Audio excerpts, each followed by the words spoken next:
আমরা গোলাম আল্লাহর, মানুষের গোলাম, আল্লাহর গোলাম। যদিও দুই গোলাম পদ এক, কিন্তু দুই গোলামের পাওয়ার কিন্তু সমান নয়। সমান নাকি? দুই গোলামের পাওয়ার কিন্তু সমান নয়। যেই ব্যক্তি আল্লাহর গোলাম সে তো আরশে আজিমের মালিকের গোলাম, আর যে আরশে আজিমের মালিকের গোলাম তার সম্মান আল্লাহ তাআলা দিনকে দিন বাড়ায় বই কি কমায় না।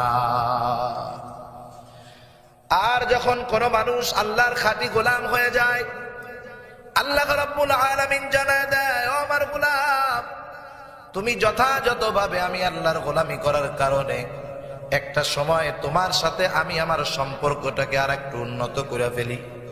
ও আমার গোলাম, তখন তোমাকে আমি আর আমার গোলাম রাখি না, তখন তোমাকে আমি আল্লাহ আমার বন্ধু বানায় নে। তখন মানুষ হয়ে যায় আল্লাহর বন্ধু, আল্লাহর ওলি হয়ে যায়।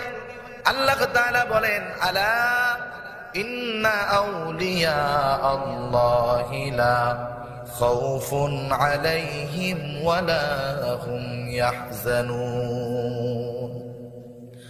আল্লাহ তাআলা বলেন, জেনে রাখো, ইন্না আউলিয়া আল্লাহ, নিশ্চয়ই যারা আল্লাহর ওলি, আল্লাহর গোলাম, কারণ আল্লাহর গোলামি করতে করতে আল্লাহর ওলি হয়ে যায়।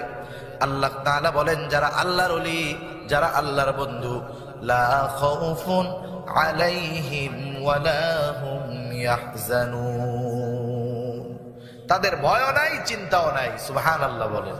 এখন আমরা যদি আল্লাহর গোলাম হই, আল্লাহর গোলামি করি, আমাদের ভয় চিন্তা আছে? মুফাসসিরিনে কেরাম বলেন, এই ভয় এবং চিন্তা দুনিয়ায়ও নাই, আখিরাতেও নাই।